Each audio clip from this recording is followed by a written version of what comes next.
इधर से एफरेंट बना दूं कोई बड़ी बात नहीं, इधर से बोलो एफरेंट और इधर से इफ्रेंट, ये तो कैपिलरी नेटवर्क है, कहीं से भी बन सकते हैं, कोई ऐसा थोड़ी ना कि इधर ही सही बनेगा। बताओ ये कौन बना? पीसीटी, फिर से बोलो। तो लूप ऑफ हेनले भी कहीं भी बन सकता है, डिसेंडिंग और ascending. Ascending loop of Henley अगर मैं दूसरी तरीके से बनाने की कोशिश करूं, ये रहा बॉमेन कैप्सूल, ये PCT, descending loop of Henley, ascending loop, और ये कौन है? डीसीटी, और ये कलेक्टिंग डक्ट। अब मुझे जवाब चाहिए अगर आप सब लोग सही ढंग से समझे हो तो। बताओ ये वाला आर्ट्रियोल, ये वाला, और ये ग्लोमेरुलस, और ये क्या है? डीसीटी। तो बताओ एफरेंट आर्टेरियोल के पास कौन आ गया? डीसीटी। एफरेंट आर्टेरियोल के पास कौन आ गया? डीसीटी।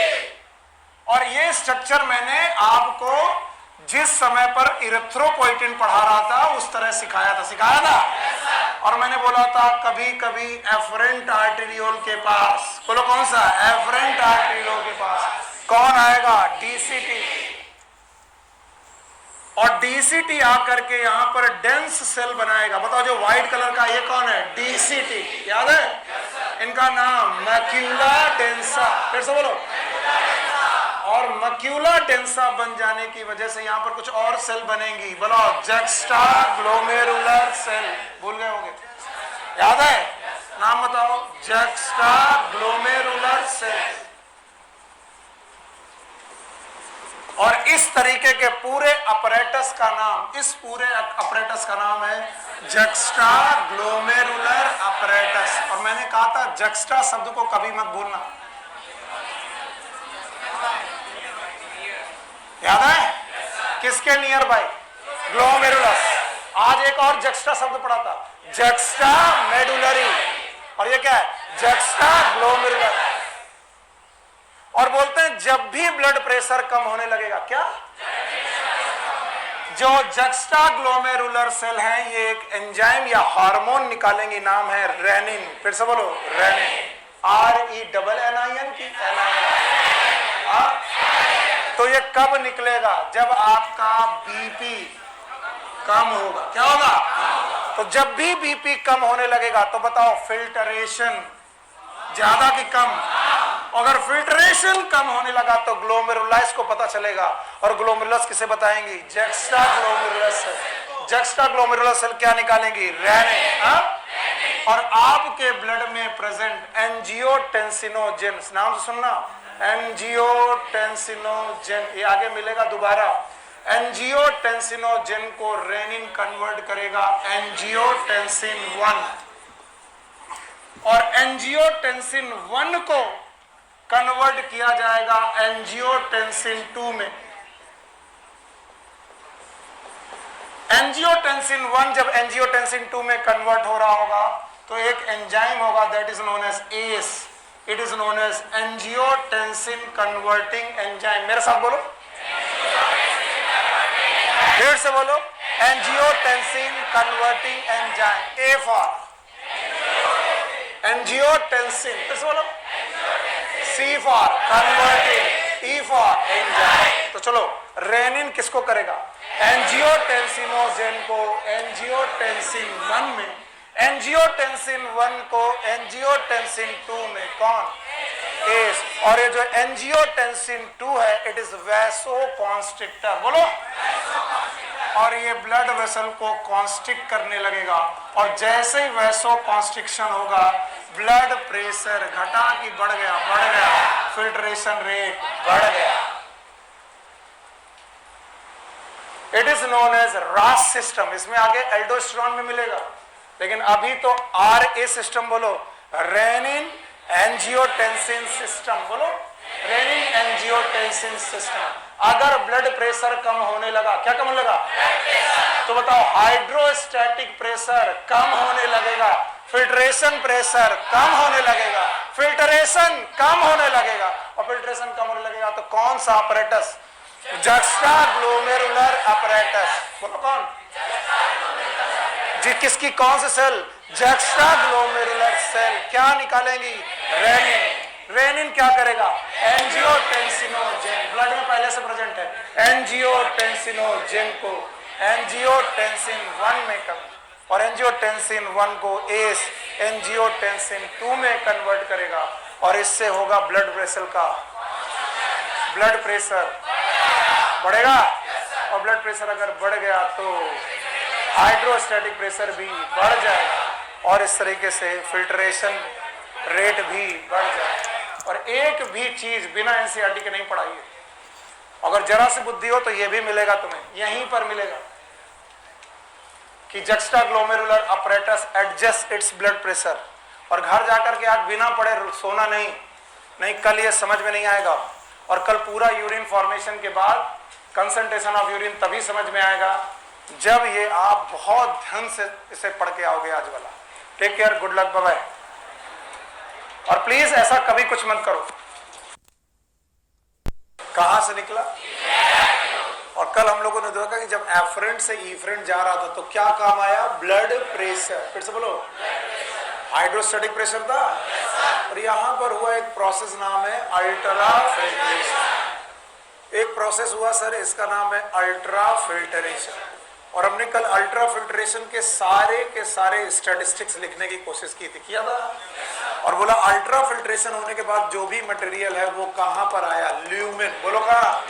किसके ल्यूमेन में? Lumen of Bowman capsule, lumen of. और कल हमने अल्टीमेटली कैलकुलेशन करके पाया था कि कितना फिल्ट्रेंट है, लगभग 180 लीटर पर डे। लगभग कितना?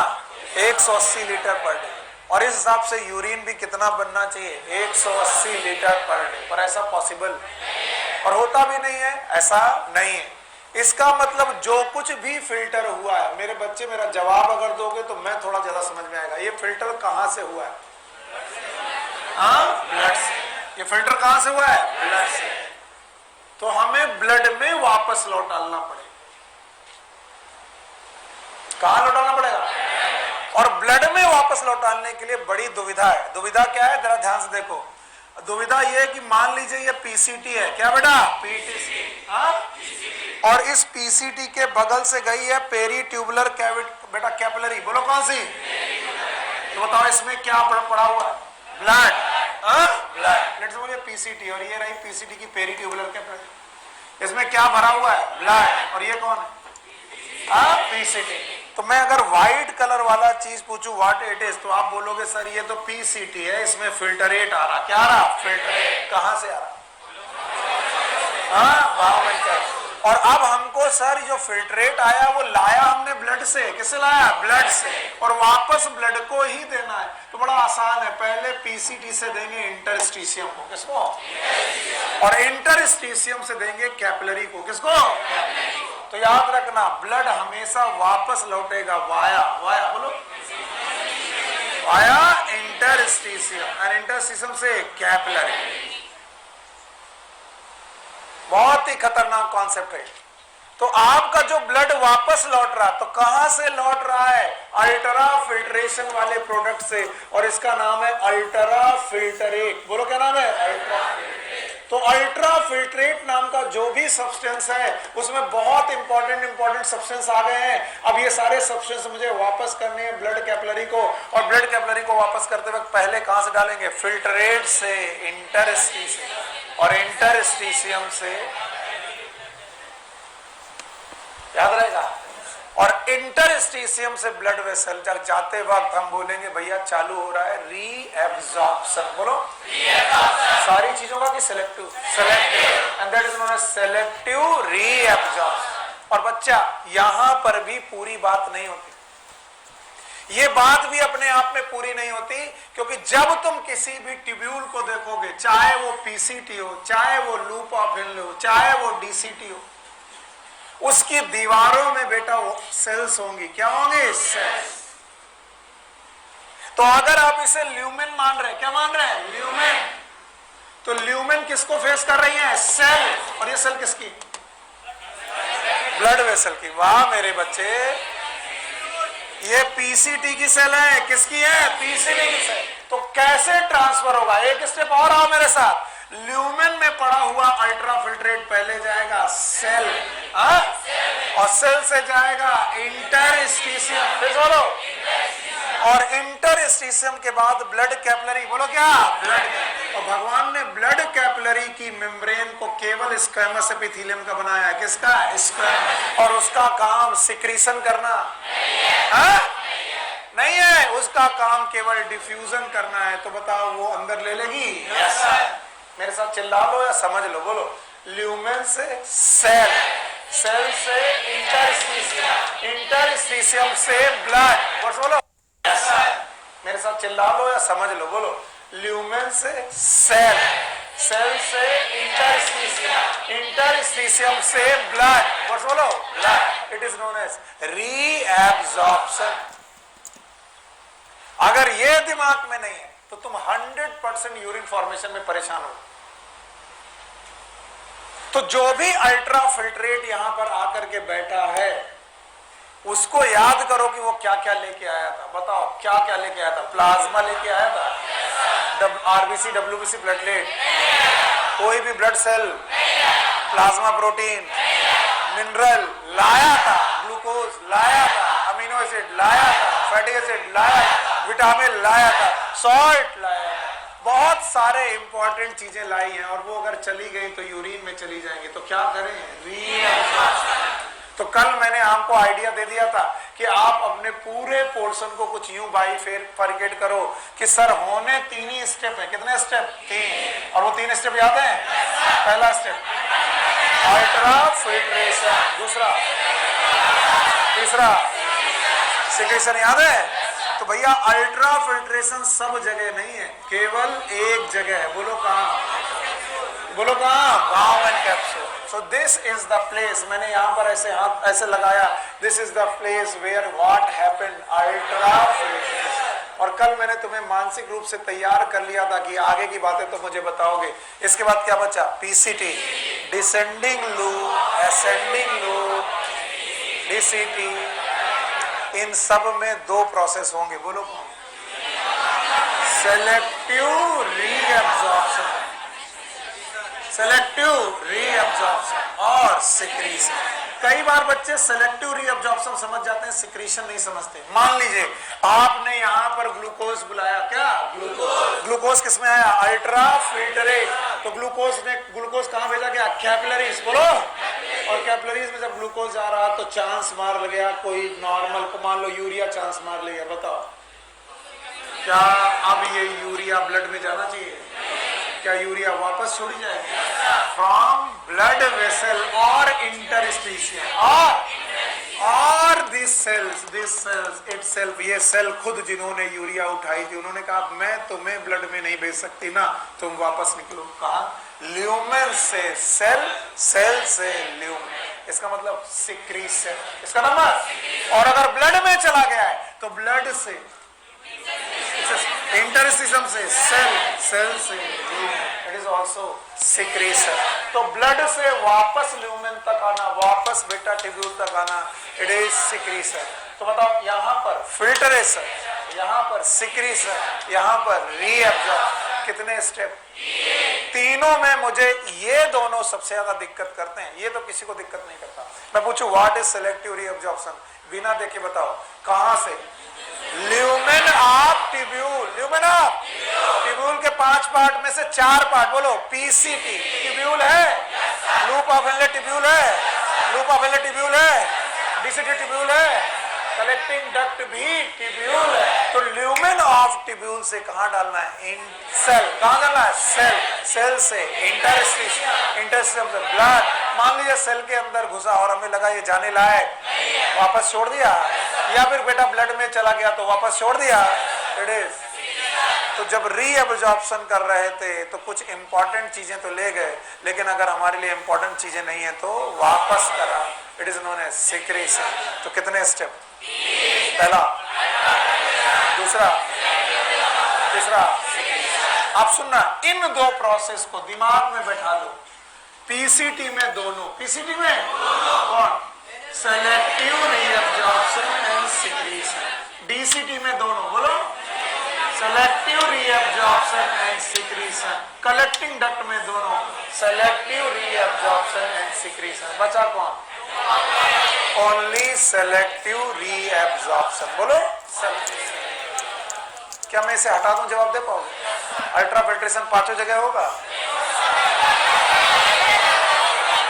5 जगह की 1 जगह? नाम बताओ। गवर्नमेंट कैप्सूल होगा। बाकी बेटा 2 प्रोसेस हैं, एक का नाम रीएब्जॉर्प्शन, दूसरा नाम सिक्रीशन। पीसीटी में दोनों होंगे, डीसीटी में दोनों होंगे, कलेक्टिंग में दोनों होंगे, यहां पर खाली। पक्का? चलो आप मुझे सेलेक्टिव रीएब्जॉर्प्शन की डेफिनेशन बताओ। It is the movement of selective substance from lumen of the tubule to the cell to the interstitium to the blood. अभी नहीं आया?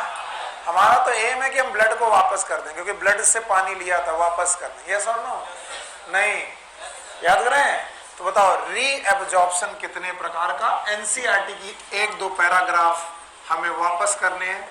जो हमारा रीएब्जॉर्प्शन है, this reabsorption it is of mainly 2 type. One is known as active reabsorption,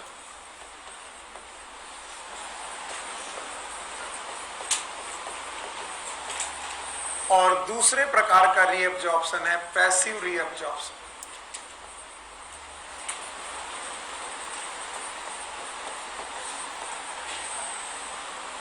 जब चीजें अपनी higher concentration से लोअर कंसंट्रेशन की तरफ जाएं, किससे बेटा? तो बेटा एक्टिव की पैसिव? पैसिव की active? Passive. Yes, the substance move from their higher concentration to lower concentration.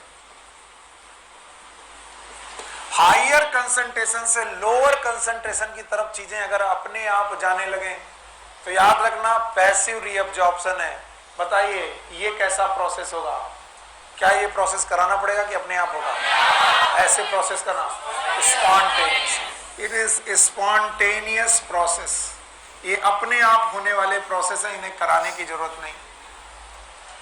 लेकिन अगर किसी चीज को उसकी लोअर कंसंट्रेशन से और उसकी हायर कंसंट्रेशन की तरफ भेजा जाए, बताइए पॉसिबल है कि नहीं? नहीं। तो हमें कराना पड़ेगा। स्पॉन्टेनियस कि non spontaneous? It is non spontaneous. और अगर कोई प्रोसेस नॉन स्पॉन्टेनियस है तो उसको कराने के लिए एनर्जी खर्च करनी पड़ेगी by the help of ATP. तो हमें एटीपी की मदद से रीअब्जॉर्प्शन कराना पड़ेगा। It is known as active reabsorption. और एनसीईआरटी लिखती है, मैं एनसीईआरटी की बातों को एकदम सही मानते हुए आगे चल रहा हूं, कि अगर हमें ग्लूकोज का रीअब्जॉर्प्शन कराना है तो एक्टिव कराना पड़ेगा, अमीनो एसिड का रीअब्जॉर्प्शन कराना है तो एक्टिव कराना पड़ेगा, और सोडियम का रीअब्जॉर्प्शन कराना है तो भी एक्टिव रीअब्जॉर्प्शन कराना पड़ेगा। तो ग्लूकोज, अमीनो एसिड, सोडियम का रीअब्जॉर्प्शन एक्टिव रीअब्जॉर्प्शन। अगर कोई नाइट्रोजनस वेस्ट है, बोलो क्या? नाइट्रोजनस वेस्ट प्रोडक्ट है, अगर इसका रीअब्जॉर्प्शन कराना है तो ये पैसिव रीअब्जॉर्प्शन होगा। कैसा होगा? Passive. It is passive reabsorption. इसमें एनर्जी की जरूरत नहीं है। और अगर हमें वाटर का रीअब्जॉर्प्शन करना है, वाटर का, it is again passive reabsorption. बताओ क्या क्या? पता नहीं, पता नहीं। क्या फायदा पढ़ाने का? अल्ट्रा फिल्ट्रेशन हुआ? कहाँ हुआ? बाउमैन कैप। अब मुझे रीअब्जॉर्प्शन की डेफिनेशन बताओ, बाहर में जा बाकी। अल्ट्रा फिल्टरेट से ल्यूमेन में पड़े हुई चीजों को पहले डालो सेल में, सेल से डालो इंटरस्टिशियम, इंटरस्टिशियम से ब्लड वेसल। कितने प्रकार से? 2। या तो एक्टिव या तो पकड़ पकड़ के ले जाओ, एक्टिव अपने आप जाने। अगर अल्ट्रा फिल्ट्रेट से अपने आप ब्लड की तरफ जाओ, पैसिव, और ले जाना पड़े, एक्टिव। एनर्जी खर्च करनी पड़े, एक्टिव। हाँ, अपने आप हो, पैसिव। अब बस इतना याद रखना है कि एनसीईआरटी ने तुम्हें 2-3 एग्जाम्पल दिए। बोलो ग्लूकोज, हाँ एक्टिव, ले जाना पड़ेगा। कहां से कहां? ल्यूमेन ऑफ ट्यूब्यूल से ब्लड ब्लड की तरफ, अल्टीमेटली ब्लड की तरफ। यस, एक्टिव की passive, active, amino acid active, sodium active, और क्या अपने आप जाएगा, नाइट्रोजन बेस और वाटर। तो वाटर का एब्जॉर्प्शन एक्टिव की पैसिव, और बेटा किसका एब्जॉर्प्शन कैसा, ये याद रखना है, याद रखोगे। और इसमें बताओ री एब्जॉर्प्शन जो है वो कितनी जगह, 4, बोलो कौन, PCT, loop of Henley, DCT, collecting. बताओ री एब्जॉर्प्शन चारों जगह है, सिक्रीशन 3 जगह है, बोलो कौन, पीसीटी, डीसीटी, कलेक्टिंग। कहाँ नहीं है, लूप ऑफ हेनले में क्या है, री एब्जॉर्प्शन। तो अब आपकी बुक लिखती है हर एक पार्ट का फंक्शन, देखो बुक में लिखा है फंक्शन ऑफ पीसीटी। तो हमारा नेक्स्ट टॉपिक है फंक्शन ऑफ पीसीटी, हटा दें इसे, फंक्शन ऑफ पीसीटी। तो फर्स्ट ऑफ ऑल मैं केवल 2 ही चीजें बनाऊंगा, एक बाउमेन कैप्सूल बनाऊंगा और दूसरा पीसीटी, बाकी चीजें नहीं बनाऊंगा, बाकी मैं धीरे धीरे बनाता जाऊंगा, आप समझते जाइएगा। चलिए, अभी मैंने बाउमेन कैप्सूल बनाया और पीसीटी बनाया, जो जो मैं पूछता जाऊं मेरा मदद करते जाओ, आगे होता जाएगा। आर्टीरियोल का नाम एफरेंट, आर्टीरियोल का नाम इन्फ्रेंट आर्टीरियोल, कौन सा कैप्सूल, ग्लोमेरुलस, क्या हुआ, फिल्टरेशन, क्या बना, अल्ट्रा फिल्ट्रेट। अल्ट्रा फिल्ट्रेट में बहुत सारी चीजें आ चुकी हैं, अब वक्त है इन्हें वापस जाने का। क्या जाने का, वापस। याद रखना वापस क्या क्या रीएब्सॉर्ब हो रहा है, everyone it will note down, और आपकी एनसीईआरटी में देखते रहिएगा। यहां से वापस जाएगा सोडियम, और मेरे साथ बोलिएगा, जहां जहां सोडियम वहां वहां क्लोराइड। फिर से बोलो, तो क्या जाएगा वापस, सोडियम, और सोडियम एक्टिव की पैसिव, एक्टिव। तो जहां जहां सोडियम वहां वहां क्लोराइड, इसमें कोई दिक्कत नहीं। तो क्या वापस ले लिया गया, सोडियम और क्लोराइड वापस गया। इसके अलावा न्यूट्रिएंट, बोलो क्या, न्यूट्रिएंट, न्यूट्रिएंट वापस लिए गए। आपकी बुक में जो जो न्यूट्रिएंट वापस लिए गए हैं उनके नाम, ग्लूकोज वापस लिया गया, अमीनो एसिड वापस लिए गए, याद रखना। इसके अलावा विटामिन वापस लिए गए, एनसीईआरटी भले ना लिखे, केवल न्यूट्रिएंट्स लिखे, तुम लिख लो। कीटोन बॉडीज वापस ली गई, कीटोन बॉडीज वापस ली गई, बहुत सारा सब्सटेंस वापस लिया गया, न्यूट्रिएंट वापस ले लिए गए। जब एरो में बाहर की तरफ लगाऊं, इसका मतलब ये ल्यूमेन से ब्लड की तरफ जा रहा है, ल्यूमेन से सोडियम गया, क्लोराइड गया, न्यूट्रिएंट गया, न्यूट्रिएंट में क्या क्या गया, glucose, amino acid, vitamin and ketone body. इसके अलावा बच्चों ध्यान सुनना, इसके अलावा यहां से वाटर भी वापस लिया गया। क्या लिया गया, वाटर। सो वाटर भी वापस लिया गया, वाटर का रीअब्जॉर्प्शन हो गया। साथ में याद रखना, there is one more salt it is very notorious, it is bicarbonate my dear. कौन सा, अगर आप इतनी चीजें सीख पा रहे हो तो मेरा काम रीअब्जॉर्प्शन का चल जाएगा। जहां जहां वहां वहां Cl, तो सॉल्ट में 2, बोलो, सोडियम क्लोराइड, इसके अलावा nutrient, glucose, amino acid, vitamin, ketone body और बाइकार्बोनेट। जितने बहुत जरूरी सब्सटेंस है वो 100% ले लिए गए। जैसे ग्लूकोज, अमीनो एसिड, विटामिन, इनको 100% एब्जॉर्ब कर लिया गया, जितना निकला था सब वापस ले लिया गया। बाकी सारे सब्सटेंस को लगभग 70 से 80% रीअब्जॉर्ब किया गया। मैंने 2% डाले, दोनों का मतलब समझना, जो बहुत जरूरी है, जो उनका रेशा भी नहीं छोड़ा गया, या क्या नहीं छोड़ा गया, ग्लूकोज पूरा 100% वापस, अमीनो एसिड 100% वापस, विटामिन 100% वापस, पक्का। लेकिन क्या वाटर भी 100% वापस, वाटर कितना, 70 से 80% वापस। क्या NaCl भी पूरा वापस, नो, 70 से 80% NaCl वापस, बाइकार्बोनेट वापस। तो जो बहुत ज्यादा जरूरी है वो लोग 100% वापस, बाकी सारे लोग 70 to 80% वापस। और यहां से एक बड़ा क्वेश्चन बनता है कि maximum water absorption in nephron occur in PCT. अक्सर लोग लूप ऑफ हेनले लगा बैठते हैं, आप लोग क्या लगाओगे, पीसीटी। तो भाइयों बहनों, ये था रीएब्जॉर्प्शन। इस रीअब्जॉर्प्शन के दौरान मेरे प्यारे बच्चों ध्यान सुनना, कुछ चीजें और चांस मार गई। मैं लिख रहा हूं, उनको बहुत स्टार बना करके लिख रहा हूं, इसका मतलब है कि उनको जाना नहीं चाहिए था, चली गई।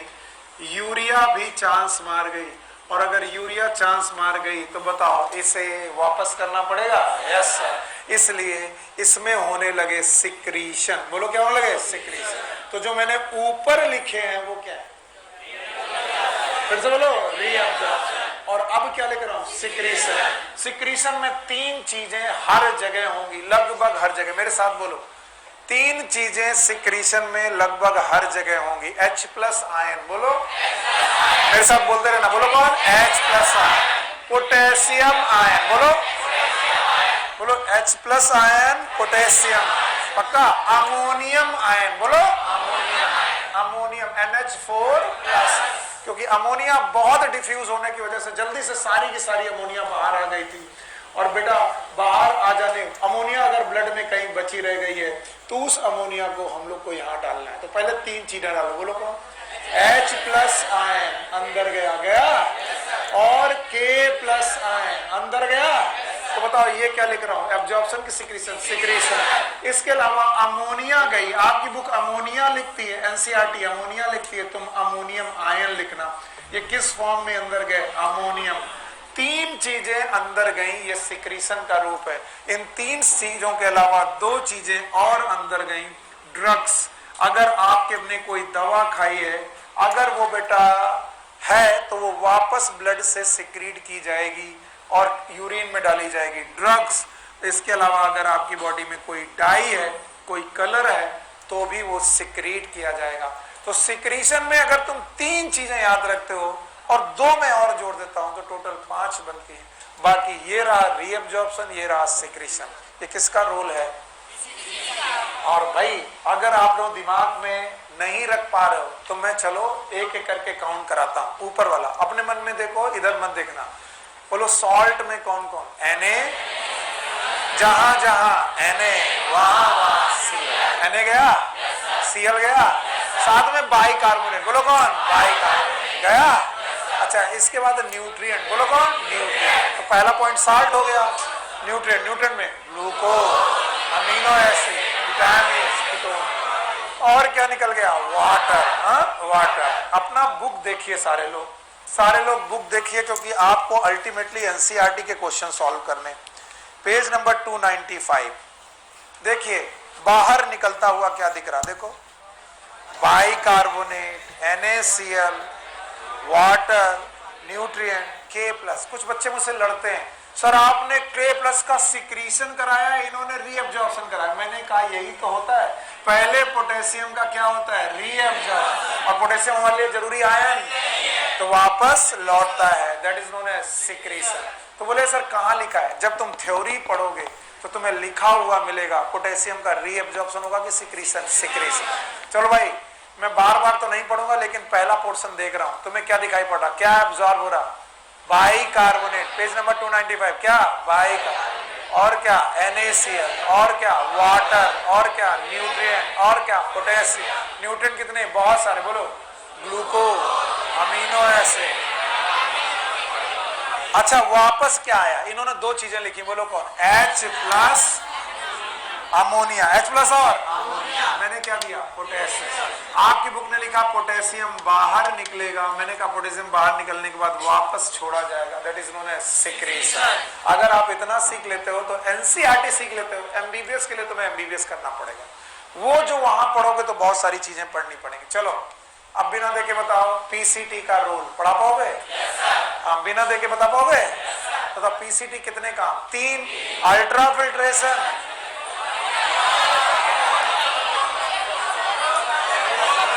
पीसीटी अल्ट्रा फिल्ट्रेशन करेगा।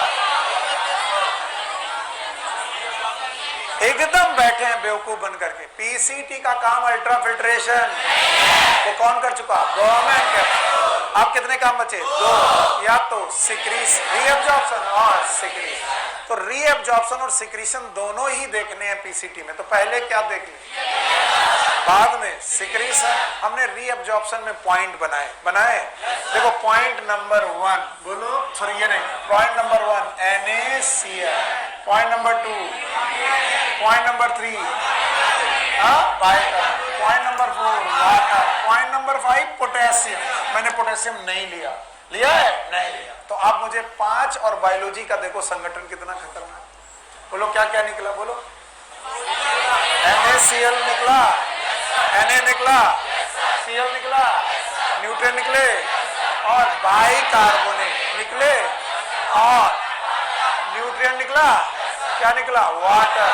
बताओ न्यूट्रिएंट में ग्लूकोज, अमीनो एसिड, विटामिन। क्या थोड़ी बहुत यूरिया भी निकल गई? वापस करो, वापस करो। वापस करने पर क्या होगा, सिक्रीशन। पर बच्चे सिक्रीशन पर तुम्हें 3 कसम खा के बोलने हैं, क्योंकि यही बार बार पढ़ने को मिलेंगे। बोलो कौन कौन? H+ ion, potassium ion, ammonium along with drugs and थोड़ी बहुत यूरिया, थोड़ी बहुत यूरिया। अब NCERT यूरिया बोलती नहीं, मैं बोल रहा हूं, तुम्हें लगेगा यार किसकी माने, इसीलिए मैं यूरिया लिखना बंद कर देता हूं। तो ये रहा रीअब्जॉर्प्शन, ये रहा सिलेक्शन। और किसका फंक्शन पढ़ रहे थे? तो आपकी बुक में सारे ऑर्गन का फंक्शन दिया है एक एक करके। So it is a function of PCT। PCT is proximal convoluted tubule। And one more last time, अगर ये बिना देखे बता दिया तो तुम राजा बाबू। बताओ PCT 3 काम करेगा? Yes sir. एक घूसा में पता चला कि 2 काम। कौन कौन? रीअब्जॉर्प्शन और बिना देखे बता पाओगे? And why I am taking so much time here, just because क्योंकि तुम सुनते और भूल जाते। मैं भी लिख कर निकल जाऊं, तुम भूल जाओगे, इसीलिए मैं यहीं पर काफी टाइम स्पेंड करता हूं किसी जगह पर। एक एक चीज पकड़ो। Na जाएगा, पीछे पीछे Cl, जहां जहां निकल लिया, बाइकार्बोनेट जाएगा, पक्का। न्यूट्रिएंट जाएंगे, यहां रुको, यहां रुको, न्यूट्रिएंट जाएंगे, ग्लूकोज, पक्का। इसके अलावा वाटर, जो बहुत जरूरी है, 100% कंप्लीटली याद है। बाकी 70 से 80% पानी, पक्का। Salt, glucose, vitamin, amino acid. अगर मैं क्वेश्चन पूछूं, maximum water absorption takes place, reabsorption हो गया? कुछ गंदे लोग चांस मार गए, वापस करें। बोलो 3 H+, K+, NH4+, तीनों प्लस, कौन? K+, H+, NH। आपकी बुक NH4+ बोलती कि अमोनिया? आप अमोनिया बोल दो, आप अमोनिया बोल दो। और 2 चीजें मैंने और दी, ड्रग्स है। इसीलिए बहुत सारी दवाइयां खाते वक्त आपके पेशाब में जलन बढ़ जाती है। कारण क्यों? क्योंकि वो दवाइयां आपके यूरिन के साथ पास होती हैं, और यूरिन के साथ बेटा पास होने की वजह से उनका कंसंट्रेशन बढ़ने लगता है। इसीलिए जब दवाइयां रिएक्ट करती हैं, आपके यूरिन में जलन चालू हो जाती है, जस्ट बिकॉज ड्रग्स पास हो रही हैं, सिक्रीट की जा रही हैं, और यूरिन में जा रही है कि ब्लड में? यूरिन में। एंड दैट्स व्हाई ऐसा होता है, याद रहेगा।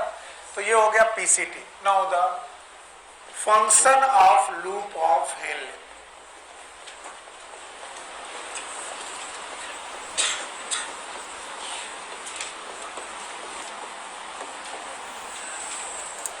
लूप ऑफ हेनले का फंक्शन समझने के लिए आपको किडनी का स्ट्रक्चर एक बार फिर से देखना पड़ेगा, और अगर लगे तो कुछ ना समझ में आए तो फिर से पूछ लीजिएगा। आपको मालूम है किडनी का बाहरी पोर्शन कहलाता है कॉर्टेक्स, और अंदरूनी पोर्शन कहलाता है मेडुला। और आपको यह भी मालूम है कि लूप ऑफ हेनले हमारे जो है, दे आर सिचुएटेड इन, ये बाउमेन कैप्सूल है, and this is a PCT, and the loop of Henle they are situated in medulla। फिर से बोलो medulla। और ये कहां जाएगा? DCT। और ये क्या है? कलेक्टिंग। कुछ बातें जिनको तुम एजम्पशन मान के नहीं चलोगे, रियलिटी मान के चलोगे। पहली बात, सर हम सबने ऑस्मोटिक प्रेशर पढ़ा है, क्या पढ़ा है? Osmotic pressure. Osmotic pressure depend upon the concentration of solute, concentration of solute, या जितने ज्यादा सॉल्यूट होंगे ऑस्मोटिक प्रेशर उतना ज्यादा। मैंने बोला था osmotic pressure is a colligative property, याद है? नंबर और द मोल ऑफ सॉल्यूट बढ़ाने पर ऑस्मोटिक प्रेशर बढ़ेगा। मैंने बोला था osmotic pressure is directly proportional to concentration. तो जो चीज गाढ़ी उसका ऑस्मोटिक प्रेशर ज्यादा और जो फीकी उसका ऑस्मोटिक प्रेशर कम। ऑस्मोटिक प्रेशर एक्चुअली हमारी बॉडी की एक प्रॉपर्टी को बताता है, it is known as osmolarity. बोलो क्या नाम? तो बताओ, osmolarity is defined with respect to osmotic pressure. अगर ऑस्मोटिक प्रेशर ज्यादा तो ऑस्मोलैरिटी ज्यादा। इतनी सी बात, बोलो बोलो। अगर ऑस्मोटिक प्रेशर ज्यादा तो ऑस्मोलैरिटी ज्यादा। अब मैं इसकी मदद से क्वेश्चन पूछ रहा हूं, अगर ऑस्मोटिक प्रेशर ज्यादा तो किसका कंसंट्रेशन ज्यादा? सॉल्यूट का कंसंट्रेशन ज्यादा। अगर सॉल्यूट का कंसंट्रेशन ज्यादा तो बताओ जो सॉल्यूशन है वो फीका की गाढ़ा? ऐसा माना जाता है कि फिल्टरेट जो है, ब्लड का जो फिल्टरेट बना और जो बना बाउमेन कैप्सूल में, किसमें बना? तो बाउमेन कैप्सूल में जो फिल्टरेट बना और जो पीसीटी में पास हुआ, किसमें पास हुआ? पीसीटी। तो उसका जो बेटा प्लाज्मा है, क्या है? प्लाज्मा, क्योंकि फिल्टर प्लाज्मा ही हुआ है। उसकी ऑस्मोलैरिटी होती है 300 ऑस्मोल, यानी 300 यूनिट होती है, 300 ऑस्मोल। ये यूनिट है। अब ये तुमको नहीं पढ़ाई गई क्योंकि तुम्हारे पास डिटेल स्ट्रक्चर नहीं पढ़ाई गई। तो मैं आज तुम्हें पढ़ा रहा हूं कि जो आप फिल्ट्रेट निकाले हो उस फिल्ट्रेट में बहुत सारे सॉल्यूट है, क्या है? सॉल्यूट। और उन सॉल्यूट ने एक सॉल्यूशन बनाया है, उस सॉल्यूशन का ऑस्मोटिक प्रेशर 300 ऑस्मोल है। कितना है? 300। और ये 300 ऑस्मोल होने की वजह से हम लोग बोलते हैं हमारे फ्लूइड की ऑस्मोलैरिटी कितनी है? 300। और ये फ्लूइड कहाँ है? बाउमेन कैप्सूल के ल्यूमेन में और पीसी। अभी कहां नहीं पहुंचा? Loop of. ज्यादातर बच्चे यहीं पर आकर के उनका विकेट डाउन हो जाता है कि सर अच्छा ठीक है, समझ में आ गया, आपने अच्छा पढ़ाया, लेकिन वो क्या नहीं समझ पाते? वो समझ ये नहीं पाते कि सर आपको एक और बात बताना चाहते हैं, और बताना ये चाहते हैं कि बाउमेन कैप्सूल के बाहर ये वाला एरिया इंटरस्टिशियम। बोलो, ये भी क्या है? ये भी क्या है? और ये भी क्या है? इंटरस्टिशियम। यानी ये सारा का सारा एरिया कहलाता है इंटरस्टिशियम। और इंटरस्टिशियम भी कोई हवा से भरी हुई चीज नहीं है, इंटरस्टिशियम में फ्लूइड है। क्या बेटा? तो किडनी के इंटरस्टिशियम में अपना फ्लूइड है जिसका फिल्टरेट से कोई लेना देना नहीं है। तो बोलते हैं इंटरस्टिशियम का फ्लूइड अगर कॉर्टेक्स रीजन में, कितना? तो वहां पर 300 ऑस्मोल है। कितना? 300। बताओ फिल्ट्रेट भी, कॉर्टेक्स भी। लेकिन जैसे जैसे आप कॉर्टेक्स से मेडुला की तरफ बढ़ने लगे, कॉर्टेक्स से आपके इंटरस्टिशियम की ऑस्मोलैरिटी बढ़ने लगी। मैंने बोला फिल्ट्रेट की कि इंटरस्टिशियम? फिर से बोलो। यानी ये 300 से हुआ 400, 400 से हुआ 600, 600 से हुआ 800, 800 से हुआ 1200। बोले अगर आप टिप ऑफ रीनल पेल्विस चले जाओ, टिप ऑफ, याद रखना यहां से क्या निकलेगा? यूरेटर। तो ये क्या होगा? Renal pelvis. तो अगर रीनल पेल्विस के टिप तक चले जाओ तो 1200 ऑस्मोल तक ऑस्मोलैरिटी पहुंच सकती है। और ये किसकी ऑस्मोलैरिटी है? मैंने कभी फिल्टरेट नहीं बोला, इट इज इंटरस्टिशियम। और अगर इंटरस्टिशियम की ऑस्मोलैरिटी बढ़ रही है तो हम सब कह सकते हैं कि इंटरस्टिशियम की ऑस्मोलैरिटी बढ़ने का कारण होगा कंसंट्रेशन ऑफ सॉल्यूट। कहां? फिल्टरेट में कि इंटरस्टिशियम? यानी अंदर जाने पर मेडुला फीका होता गया कि गाढ़ा? फिल्टरेट की इंटरस्टिशियम? इसका फिल्टरेट से कोई लेना देना? सर ये क्यों हो रहा? इसका कारण मैं आगे पढ़ाऊंगा काउंटर करंट मैकेनिज्म में। किसमें? ये अभी बता पाना नामुमकिन है। सो अभी आपको ये एज्यूम करना पड़ेगा कि जैसे जैसे मैं कॉर्टेक्स से मेडुला की तरफ चलूंगा वैसे वैसे ऑस्मोलैरिटी बढ़ेगी। किसकी? यानी इंटरस्टिशियम के फ्लूइड फीके हो जाएंगे, गाढ़े। हाँ? और यही बात हमारे लूप ऑफ हेनले में बड़ा कामगर साबित होगी। लूप ऑफ हेनले के लिए बड़ा कामगर साबित होगी, पीसीटी डीसीटी के लिए क्यों नहीं? क्योंकि PCT DCT they are present in cortex, बाहर भी, अंदर भी, अंदर भी, अंदर भी, बाहर भी। तो बताओ, अगर कोई ऑस्मोलरिटी बराबर रखता है तो इस कंडीशन का नाम आइसोऑस्मॉल, बोलो। लेकिन जैसे ही बेटा तुम मेडुला की तरफ जाने लगे, तुम्हारे पास फ्लूइड कितने का है? बाहर तुम्हारे पास 300, बाहर 600, तुम्हारे पास 300, बाहर 800, और कहीं लूप ऑफ हेनले टिप तक पहुंच गया। पक्का? पर तुम्हें मालूम है ज्यादातर नेफ्रॉन पार्टिकल है। कैसा है? उनके नेफ्रॉन इतने बड़े नहीं है। हो सकता है लूप ऑफ हेनले उनका 400 ऑस्मोलरिटी तक ही खत्म हो रहा। कितने %? 80%। कितने?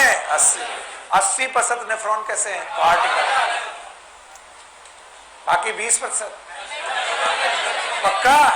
अगर तुम्हें इतना आता है then I can take it. मैं रीअब्जॉर्प्शन सिखा दूंगा आपको, function of loop of Henle सिखा दूंगा। इतना आएगा? पहले बताओ मैंने क्या पढ़ा? What is osmotic pressure? Osmotic pressure depend upon osmolarity, बताएगा। कंसंट्रेशन ज्यादा तो ऑस्मोटिक प्रेशर ज्यादा, तो ऑस्मोलरिटी ज्यादा। तो बताओ ब्लड प्लाज्मा की ऑस्मोलरिटी, फिल्ट्रेट की, बोलो। लेकिन क्या इंटरस्टिशियम की भी 300 है? केवल कहां? और कॉर्टेक्स से कहां गए? मेडुला। तो ये इंटरस्टिशियम की ऑस्मोलरिटी घटी की बढ़ी? अब मैं function of loop of Henley पढ़ा सकता हूं। Functions of loop of Henle.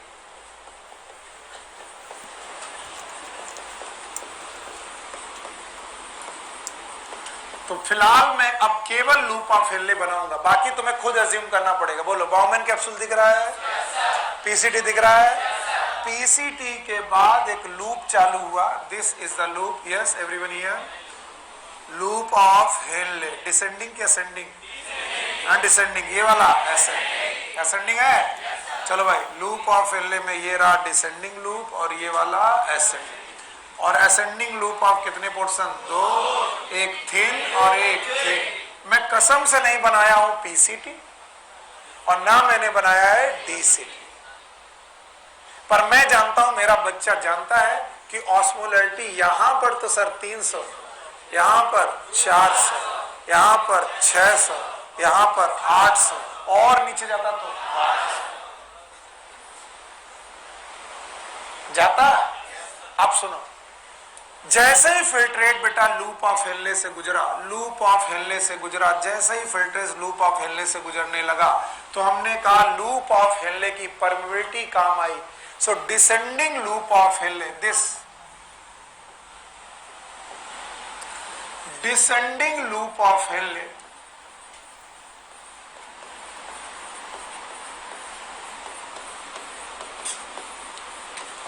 is permeable for water, impermeable for salt.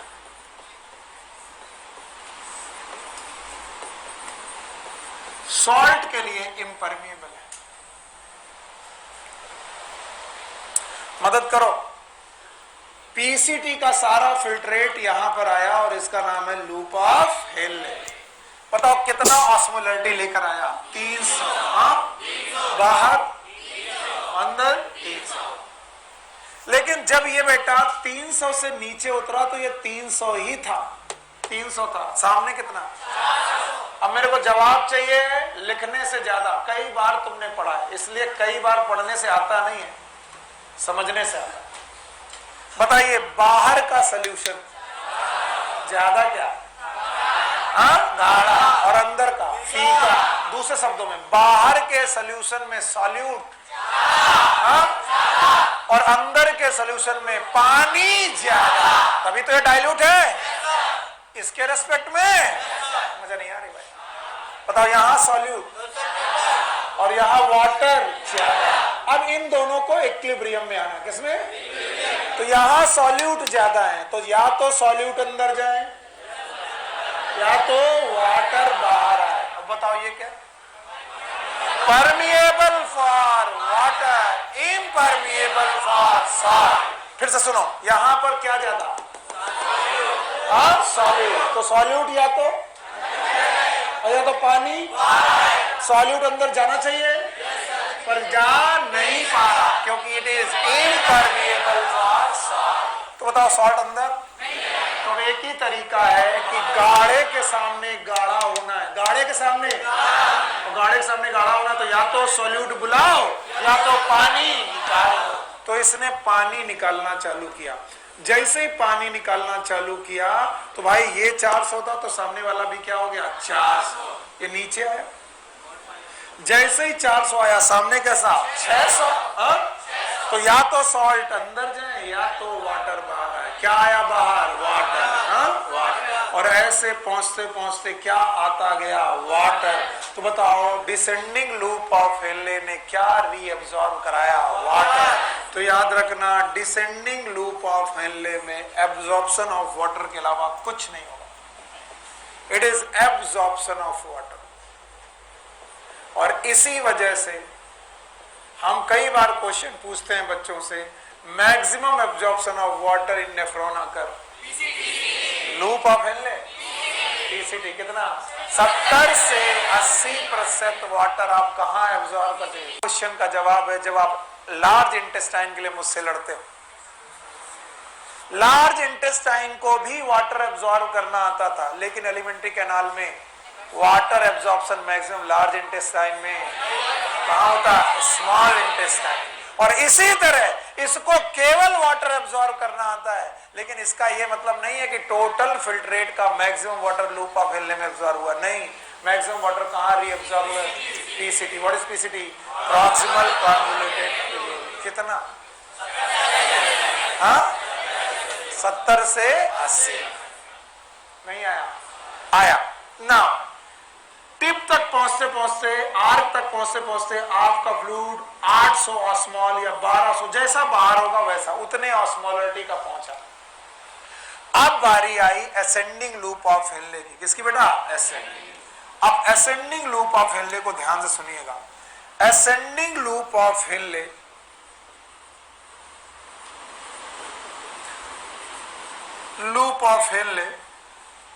में दो पोर्शन, पहला पोर्शन थिन और दूसरा थिक। थिन पोर्शन इज, ध्यान सुनना,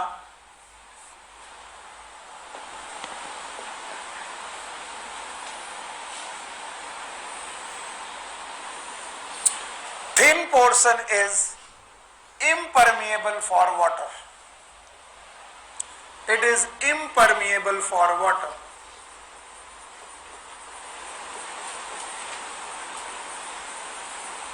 Permeable for salt.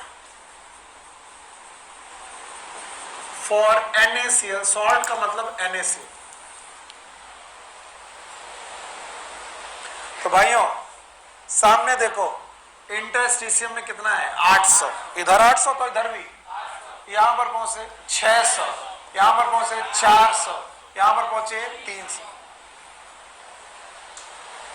पर आपके पास है 800। 800 के सामने 800 कोई दिक्कत नहीं, लेकिन जब आप पहुंचे और ऊपर, क्योंकि डिसेंडिंग के बाद असेंडिंग आया, यहां पर पहुंचे और आपके पास है 800 ऑस्मॉल। इसका मतलब आप फीके की गाढ़े किसके रेस्पेक्ट में?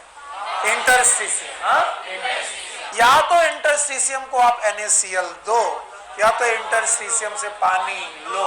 पानी ले नहीं सकते, इम्परमिएबल फॉर वाटर। तो आप क्या निकालने लगे? Na, और जहां जहां वहां वहां Cl। क्या निकालने लगे? Na। क्या निकालने लगे? Na और Cl। और इस तरीके से असेंडिंग लूप ऑफ हेनले का जो थिन पोर्शन है वो एब्जॉर्प्शन ऑफ NaCl करता है। Absorption of NaCl। और भाइयों बहनों, this NaCl is passive absorption. याद रखना, मैंने Na को एक्टिव पढ़ाया था, भूल गए? याद है? लेकिन यहां पर Na का एब्जॉर्प्शन पैसिव है। कैसा है? पैसिव। ना करते करते करते करते आप 300 ऑस्मॉल लेकर के पहुंचे कहां पर? पता नहीं। थिन की थिक? तो बताओ बाहर भी अंदर भी। तो कायदे से ना पानी अंदर आना चाहिए, ना पानी बाहर जाना चाहिए, ना NaCl बाहर जाने चाहिए, ना अंदर। पर याद रखना, this thick portion is impermeable for both,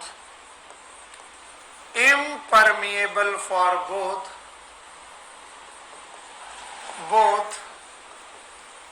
water and NaCl। ये वाटर और NaCl दोनों के लिए इम्परमिएबल है, बट इनमें चलते रहते हैं सोडियम पोटेशियम पंप। बोलो कौन? तो सोडियम पोटेशियम पंप की वजह से यहां से आप सोडियम एक्टिवली बाहर फेंकते रहते हैं, और जहां जहां वहां क्लोराइड। तो ये सोडियम एब्जॉर्प्शन पैसिव की एक्टिव। इसका मतलब असेंडिंग लूप ऑफ हेनले में सोडियम और क्लोराइड का एब्जॉर्प्शन पैसिव भी है, एक्टिव भी। थिन में और थिक में एक्टिव। बताइए सिक्रेशन है कि नहीं है? ये क्या हो रहा है? रीएब्जॉर्प्शन। ये भी क्या हो रहा है? रीएब्जॉर्प्शन। ये भी क्या हो रहा है? कहाँ है सिक्रेशन? इसलिए पहले ही पढ़ा दिया था। Bowman capsule, ultra filtration, PCT, reabsorption, secretion, descending loop, reabsorption, ascending loop, reabsorption. मतलब ही नहीं है, कुछ भी पढ़वा लो, ये केवल रीएब्जॉर्प्शन कर रहा है। It is a function of loop of Henley.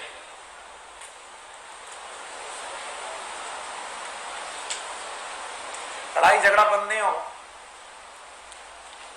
खड़े हो, दोनों खड़े हो, दोनों खड़े हो। तुम भी खड़े हो भाई, कैप के साथ। आप हाँ, क्या चक्कर है? क्यों लड़ रहे हो? क्या बात हो गई?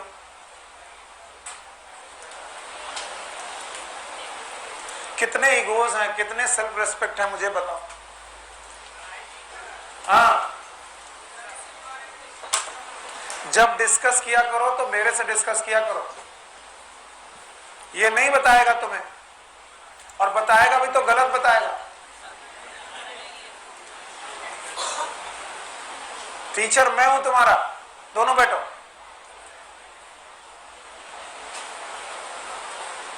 और अगर ज्यादा ज्ञान हो तो हमको बताओ, कोई बात हो तो बताओ हमसे। हाथ उठाओ। कौन बता रहा था? तुम्हें से पूछ कौन रहा? पूछ रहा था, बता कौन रहा? अरे बस बताने वाला खड़ा हो। यस, खड़े हो, खड़े हो, खड़े हो। बाहर आओ, आने दो, आने दो। अब इनसे पूछते हैं इनको क्या आता है।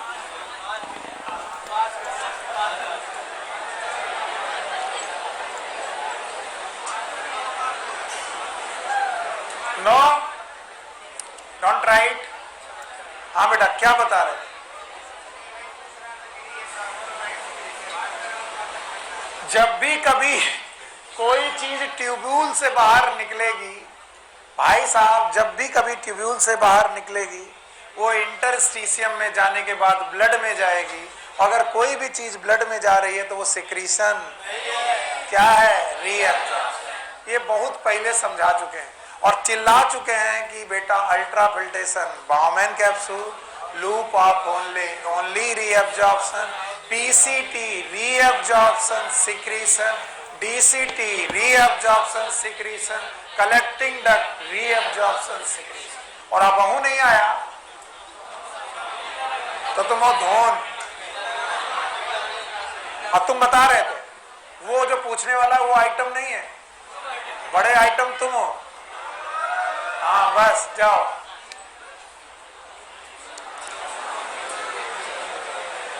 याद रखना, यहां पर पाई जाने वाली इपिथेलियम, दीज आर स्क्वैमस। बोलो स्क्वैमस। पर इसके पहले हम लोगों ने डिस्कस किया था PCT। बोलो क्या? PCT। और पीसीटी में पाई जाने वाली एपिथेलियम दे आर क्यूबॉइडल, बोलो। और क्यूबॉइडल एपिथेलियम में है माइक्रोविलाई, बोलो। तो मैंने बहुत पहले पढ़ाया था, अगर किसी क्यूबॉइडल एपिथेलियम में माइक्रोविलाई हो तो क्या वो ब्रश बॉर्डर होगी?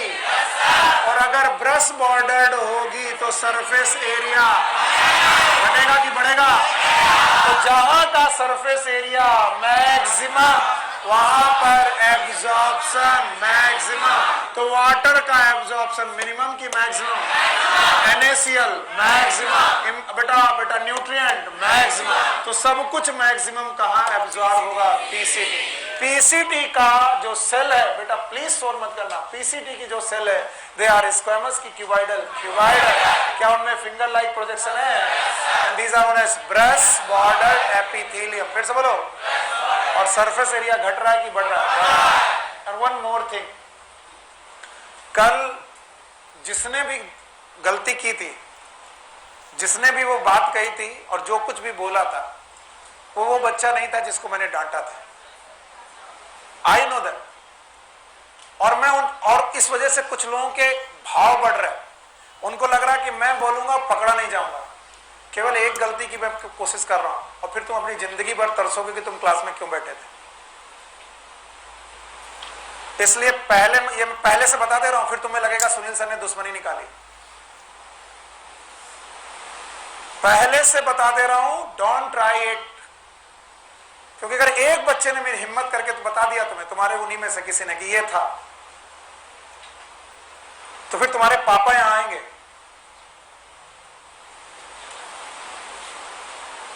तो ये जो तरह तरीके की आवाज निकालते हो, प्लीज हमारी क्लास में ट्राई मत किया करो।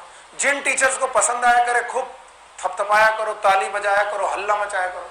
यहां पर पढ़ने आए हो, पढ़ो, कोई शोर मत करो। और इससे बढ़ता है आपका जोश कि यार हमने बोला, सर ने हमें पकड़ नहीं पाया। हो सकता है कि एक बार ना पकड़ पाए, दो बार ना पकड़ पाए, कभी ना कभी तुम पकड़े जाओगे। और जिस दिन तुम पकड़े जाओगे उस दिन हालत तुम्हारी बड़ी खराब होने वाली।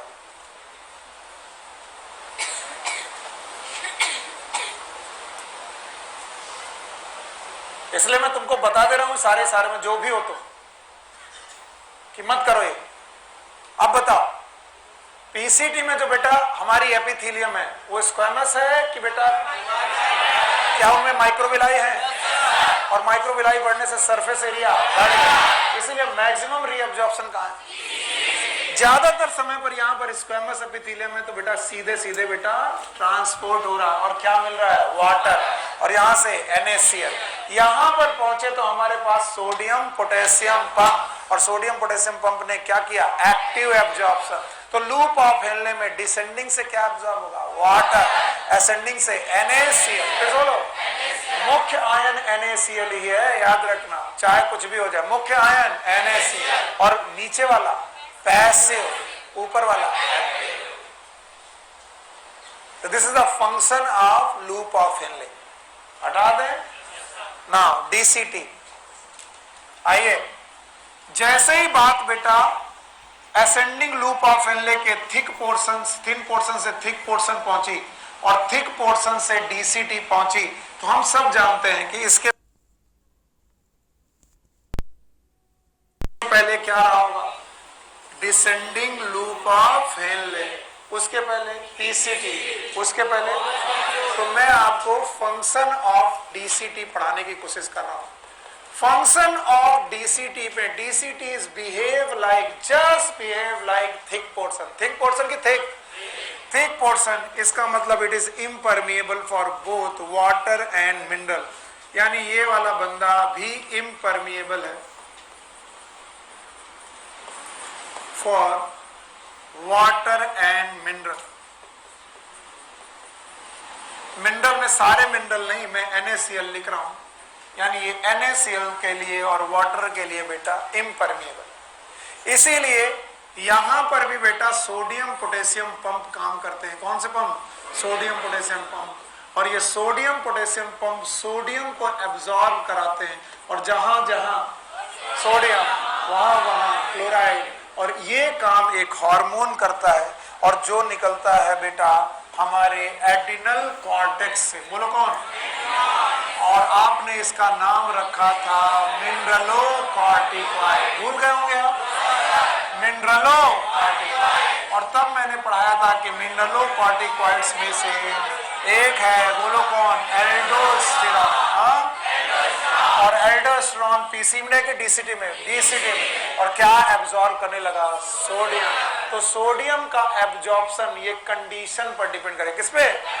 अगर हमें सोडियम की जरूरत होगी तो हम एब्जॉर्ब करेंगे, नहीं जरूरत होगी तो नहीं करेंगे। इसलिए DCT is going to show conditional absorption. तो आप अपनी एनसीईआरटी जब पढ़ना तो ये शब्द अंडरलाइन करना, conditional absorption of NaCl। NaCl का कंडीशनल एब्जॉर्प्शन है, जरूरत होगी तो होगा, नहीं होगी तो नहीं होगा। याद रखना, NaCl के एब्जॉर्ब करने के बाद यहां पर आप बाइकार्बोनेट को भी एब्जॉर्ब कर सकते हो। क्या बेटा? बाइकार्बोनेट का भी एब्जॉर्प्शन हो जाता है यहां पर। तो याद रखना, NaCl और बाइकार्बोनेट का एब्जॉर्प्शन होता है, रीअब्जॉर्प्शन। लेकिन यस, कंडीशनल का मतलब जरूरत हुई तो। अगर बॉडी में सोडियम की कमी है तो आप यूरिन में सोडियम को जाने, आप उस यूरिन से सोडियम को उठा करके रख लोगे। इसका मतलब अगर जरूरत होगी तो निकालोगे, नहीं जरूरत होगी तो नहीं निकालोगे। जरूरत होगी तो कौन सा हार्मोन निकलेगा? एल्डोस्टेरॉन। कौन सा हार्मोन? एल्डोस्टेरॉन। और वो कहां काम करेगा? तो मान लो एल्डोस्टेरॉन ना निकले तो डीसीटी पे काम, और सोडियम का एब्जॉर्प्शन नहीं। This is known as conditional. Okay, आगे सुनो, यहां पर सिक्रीशन भी है, और वही तीन चीजें। बच्चा मेरे, अगर तुमको आता है तो तुम्हें रट्टा मारने की जरूरत नहीं। बोलो कौन? H+ ion, potassium ion, ammonia. Book ammonia लिखती है, तुम अमोनियम आयन भी लिख सकते हो। तो बताओ, यहां पर भी तीन चीजों का सिक्रीशन है, और उन तीन चीजों के सिक्रीशन में बोलो कौन? पोटेशियम आयन और H+ आयन और अमोनियम आयन। याद रखना, H+ आयन और potassium ion actually acid base balance करते हैं। क्या करते हैं? Acid base balance. तो याद रखना, आपका DCT is good place for the acid base balance और द pH बैलेंस। आपकी यूरिन के pH बैलेंस को मेंटेन करने के लिए PCT भी है, DCT भी है, क्योंकि यहाँ पर H+ आयन और पोटेशियम आयन की बेटा बैलेंसिंग होती है, and this is known as pH balance. एक एक करके सारे फंक्शन बता रहा हूं, 4 लोगों के बता चुका। Bowmen capsule, PCT, descending loop of Henle, ascending loop of Henle, DCT, सबका फंक्शन पूछूंगा। बताओ, बाउमेन कैप्सूल का काम रीअब्जॉर्प्शन, अल्ट्रा फिल्ट्रेशन। 2 मेम्ब्रेन थी, अंदर वाले में पोडोसाइट थी, लूमेन था, अल्ट्रा फिल्ट्रेशन में GFR था, ग्लोमेरुलर फिल्ट्रेशन रे 125 ml पर मिनट था। बस यही याद रखना, 125 ml पर मिनट, 180 लीटर पर डे था। अब आपको मालूम है कि ये सब आप लोग पढ़ चुके हो। उस फिल्ट्रेशन के बाद PCT में आए, कहाँ है? PCT। ऑलमोस्ट सब कुछ, ऑलमोस्ट कुछ कुछ 100%, कुछ कुछ 70 से 80। Glucose, amino acid, vitamin, essential element 100%, salt 70 to 80%, water. बाकी नीचे आए, लूप ऑफ एनले में आए, असेंडिंग की डिसेंडिंग, क्या निकला? वाटर। रीअब्जॉर्प्शन हो गया। असेंडिंग है, 2 प्रकार है, थिन और थिक है। थिन और थिक में से, थिन में से NaCl, थिक में से भी NaCl, थिन में से, थिक में से, और DCT में कंडीशनल। कंडीशनल मतलब जरूरत है तो ज्यादा एब्जॉर्ब कर लो, नहीं जरूरत है तो जाने दो, क्योंकि जितना NaCl एब्जॉर्ब होना था कहाँ एब्जॉर्ब हो गया? Ascending loop of Henley. और NaCl की जरूरत है तो कहां से? DCT। और उसके लिए किससे बोलो? एल्डोस्टेरॉन। एड्रेनल कॉर्टेक्स की मेडुला, कॉर्टेक्स, मिनरलो कॉर्टिकॉइड। एल्डोस्टेरोन आएगा, डीसीटी पे काम करेगा। कौन से पंप चालू होंगे? Sodium potassium. और मिनरल उठाया जाएगा, वाटर में डाला जाएगा। इस तरीके से डीसीटी ने भी रीअब्सॉर्ब किया। और क्या रीअब्सॉर्ब? बाइकार्बोनेट। तो बताओ बाइकार्बोनेट कितनी जगह? 2। एक कौन? पीसीटी और एक कौन? डीसीटी। एनसीईआरटी देखते जाना। बाइकार्बोनेट बना है, वाटर बना है, यस। याद रखना यहां पर कंडीशनल वाटर एब्जॉर्प्शन भी है और ये भी एल्डोस्टेरॉन ही करेगा। मैंने ही तो पढ़ाया तुमको, वाटर का एब्जॉर्प्शन भी एल्डोस्टेरॉन करता है। और वॉल्यूम ऑफ ब्लड घटाता है कि बढ़ाता है? बढ़ाता है। और बीपी बढ़ा देता है। तो यहां पर वाटर का भी एब्जॉर्प्शन हो जाएगा। तो बेटा यहां पर अगर कंडीशनल है तो कंडीशनल का मतलब एक्टिव। एक्वापोरिन्स किसके द्वारा? एक्वापोरिन्स। बुक लिखी नहीं है, अपने पास है नहीं, कहीं और लिखा है तो क्या किया। सो अभी हम लोग इससे बचते हैं, कंडीशनल शब्द यूज करते हैं। क्या? कंडीशनल। जरूरत होगी तो एब्जॉर्ब होगा, नहीं होगी तो बहुत सारा वाटर पहले पीसीटी में एब्जॉर्ब हो चुका है, डिसेंडिंग लूप ऑफ इनले में हो चुका है, और जरूरत हुआ तो एब्जॉर्ब करेंगे डीसीटी। सिक्रीशन में वही 3 चीजें, बोलो कौन कौन? H+ आयन, पोटेशियम आयन, पक्का? हटा दें। अब आया कलेक्टिंग डक्ट। चलो अगर हम इसे डीसीटी की कंटिन्यूटी माने कि सर ये डीसीटी था, डीसीटी के बाद हमारे पास आई कलेक्टिंग डक्ट। बेचारी कलेक्टिंग डक्ट डीसीटी की तरह बिहेव करती है, ज्यादा से ज्यादा वाटर एब्जॉर्ब करने की कोशिश करती है और जो वाटर की जरूरत है एब्जॉर्ब करती है। तो भाइयों बहनों, इस वजह से मैं कह सकता हूं डीसीटी का वाटर कंडीशनल था, लेकिन कलेक्टिंग डक्ट का वाटर रीअब्जॉर्प्शन बनता है, क्योंकि जैसे जैसे आप कॉर्टेक्स से मेडुला की तरफ आओगे, किससे? भूल गए, कॉर्टेक्स से, तो ऑस्मोलैरिटी घटेगी कि बढ़ेगी? बढ़ेगी। हाँ, तो आप क्या निकालोगे? वाटर। हाँ, वाटर। यानी यहाँ कंडीशन असेंडिंग लूप जैसे कि डिसेंडिंग? डिसेंडिंग। हाँ, और डिसेंडिंग क्या निकालता है? वाटर। तो कलेक्टिंग डक्ट भी वाटर। नहीं आया? साथ में ये निकालेगा यूरिया। बोलो क्या? यूरिया। और यूरिया अजीब है कि भैया यूरिया निकली है बेटा कलेक्टिंग डक्ट से, पहुंची इंटरस्टिशियम में, जानी चाहिए ब्लड में। कहां जानी चाहिए? ब्लड। यस, उसे ब्लड में जाना चाहिए। कुछ यूरिया ब्लड में गई, कुछ यहीं रुक गई, और यूरिया यहीं रुकने की वजह से मेडुला की, बोलो, ऑस्मोलैरिटी घटी की बढ़ गई? बढ़ गई। मेडुला की ऑस्मोलैरिटी बढ़ाने के लिए NaCl भी जिम्मेदार है। कौन? NaCl। बहुत सारा NaCl निकल रहा था और वो कहां जा रहा था? इंटरस्टिशियम। तो बेटा मेडुला की, बेटा इंटरस्टिशियम की क्या बढ़ रही थी? ऑस्मोलैरिटी। और किसने बढ़ाया? हाँ, यूरिया। और इसके बाद जो कुछ भी यहां से निकला उसका नाम यूरिन है, और ये कहां जाएगा? Medullary pyramid. मेडुलरी पिरामिड से मेजर कैलिक्स, हाँ, यस, पेनल पेल्विस से यूरेटर, और जो निकलेगा यूरिनरी ब्लैडर, यूरिनरी ब्लैडर से यूरेथ्रा, यूरेथ्रा से बाहर।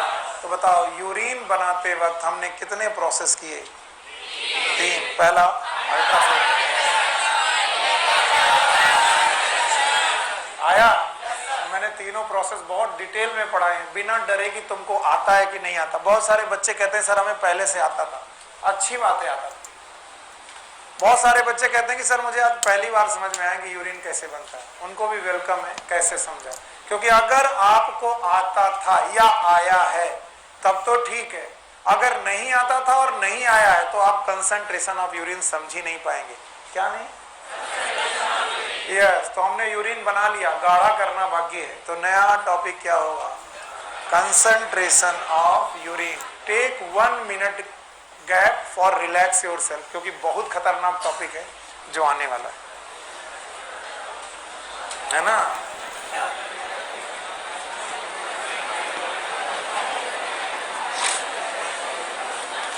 बाहर मत जाओ, मैं शुरू कर दूंगा।